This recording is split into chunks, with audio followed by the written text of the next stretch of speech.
ऋषिकेश में कल रात से हो रही लगातार बारिश से चंद्रभाग नदी उफान पर है, जिसके बाद जिला प्रशासन ने नदी किनारों की बस्तियों को खाली करा दिया है। प्रभावित लोगों को सुरक्षित स्थानों पर भेज दिया गया है।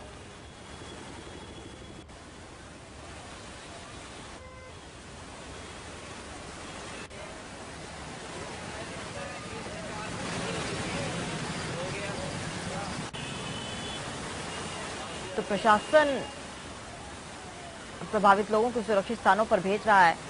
ऋषिकेश की ये तस्वीर है जहां पर बाढ़ का पानी से लोग तंग हैं और प्रशासन इसके बारे में दुरुस्त चीजें कर रहा है। प्रभावित लोगों को सुरक्षित स्थानों पर भेजा गया है।